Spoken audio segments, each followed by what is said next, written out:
¿Qué es el PRI? Es la principal asociación política, junto con el PAN, causante del desastre nacional en que se encuentra inmerso nuestro país, responsables de la debacle nacional que se ha venido agudizando en las últimas décadas. Este partido, en comparsa con algunos medios de comunicación, se ha encargado de borrar de la mente de los mexicanos todos los latrocinios cometidos en nuestra contra, para que de esa manera su historia no aparezca en el recuerdo colectivo, y así continuar en el poder viviendo de los ciudadanos. Cada 6 años apuestan a la desmemoria, consiguiendo que la gente olvide lo perjudicial que han sido sus gobernantes al frente de diversas administraciones que han dirigido. Memoria necesitan muchos que siguen creyendo que ellos son la solución, sin darse cuenta que en realidad son la causa de que México se encuentre hundido en una de las peores crisis de su historia. El PRI fue quien desencadenó la represión criminal en contra de los estudiantes inermes en 1968. Era ese el partido el que gobernaba cuando Echeverría y López Portillo emprendían la guerra sucia que dejó miles de muertos, centenares de desaparecidos y decenas de secuestrados por las fuerzas oficiales y que eran arrojados al mar desde aviones que despegaban de la base militar de Icacos en Acapulco. Es el PRI que por años hizo funcionar el campo militar número 1 como cárcel clandestina. ¿Desde cuándo Raúl Salinas de Gortari tenía vínculos con el narcotráfico? Yo creo que sobre todo a partir del gobierno de su hermano.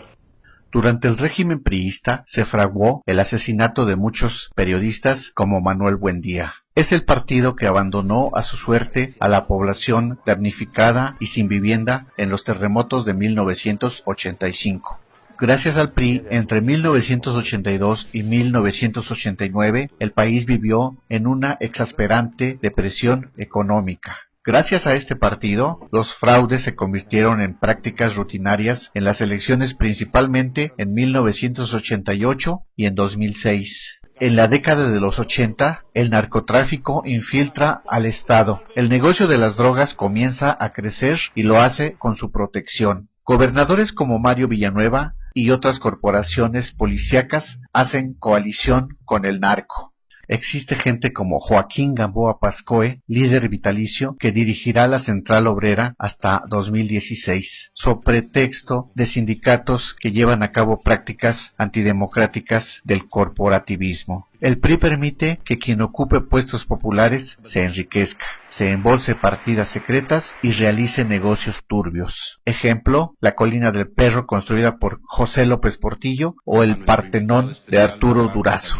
¿Quiénes son esos destacados personajes de ese partido? En sus filas hay gente como Carlos Romero Deschamps y el Baester Gordillo. Gracias a gente como esta, gran parte de la población considera que la corrupción es una conducta aceptable y normal en la función pública.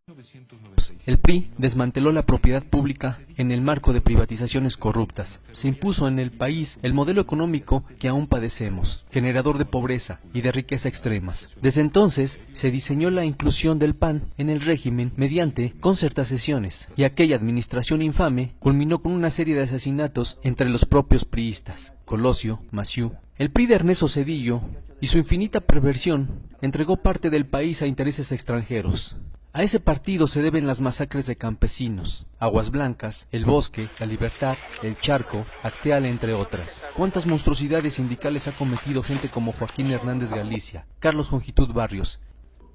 Humberto Moreira, exgobernador de Coahuila, tomó la deuda en su estado en 223 millones de pesos y al terminar la elevó a 32,000 millones de pesos. Acusado por delitos de enriquecimiento y operaciones con recursos de procedencia ilícita, colocó a sus hermanos en cargos públicos. Su administración está marcada por 13 sexoservidoras violadas, 65 mineros muertos en pasta de conchos, a las que se sumaron los decesos de otros 61, 3 reporteros asesinados en Coahuila. Y para ocultar los hechos y ser protegido, deja al hermano en la gubernatura, Pablo Salazar Mendiguchía, acusado de peculado, desvío de recursos, asociación delictuosa. Andrés Granier, acusado de enriquecimiento ilícito y de excesivos y onerosos gastos personales. Ulises Ruiz, represor, acusado de desaparición forzada y presos políticos, malversación de fondos, responsable de la muerte de Beatriz Cariño. Ordenó la represión al magisterio y a la APO y autorizó la represión en San Juan Copala en contra de las comunidades indígenas y activistas. Arturo Montiel, acusado de peculado y de enriquecimiento ilícito. Para los priistas, la impunidad, la corrupción y el nepotismo y la relación con el crimen organizado es parte de la forma de gobernar. Enrique Peña Nieto y su administración, los índices delictivos y la violencia se multiplicaron en forma incontrolada. La entidad se situó como primera en feminicidios, creció el desempleo, se incrementó el número de pobres, se multiplicó la deuda del Estado, destinó miles de millones de pesos de dinero del erario a campañas de su imagen. Arturo Ugalde, presidente de Tlanepantla, se dice que tiene un ingreso escandaloso de 750,000 pesos mensuales. No olvidemos los recientes casos de Tomás Yarrington y su posible relación con la muerte de Torre Cantú. Y aliadas, las policías del PRI y el PAN cobran cuotas al crimen organizado por circular en sus carreteras. El PRI es un sistema en el cual se rola el poder, se protege al sucesor y al predecesor. Al margen de la ley, es un partido que ha causado la muerte de estudiantes, periodistas, opositores y hasta correligionarios.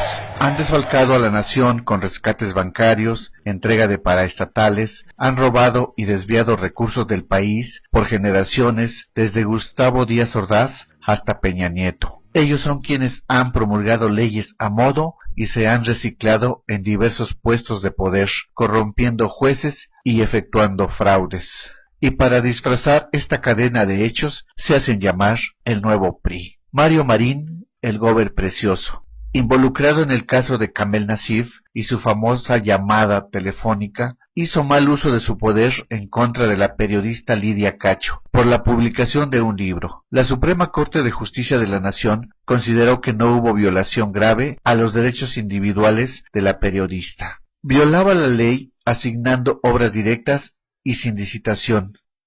Han Ron, acusado de lavado de dinero, vinculado con el asesinato de los periodistas Félix Miranda y Jesús Blancornelas. Posesión de armas de uso exclusivo del ejército, fundó casas de apuestas como el Grupo Caliente, un hipódromo, un galgódromo, hoteles, centros comerciales y una cadena de centros de apuestas con sucursales en 19 estados del país. Eduardo Burs, su empresa Bachoco, tiene una deuda al fisco de casi 2,000 millones de pesos y fue corresponsable junto con el gobierno panista del incendio en la subrogada guardería ABC, donde fallecieron 49 niños. No aceptemos que con una dádiva compren nuestra conciencia. No perdamos la memoria, ya no seamos masoquistas. Olvidar es sinónimo de permitir que nos continúen saqueando. Hoy nos dan un tinaco, un bulto de cemento, un aparato electrodoméstico o dinero en efectivo a cambio del voto. El resto del sexenio nos aumentarán todos los precios y nos continuarán dejando con la quincena limitada. Y lo peor, viviendo en la incertidumbre laboral, con educación en decadencia, con la salud precaria y la inseguridad cotidiana de salir a las calles.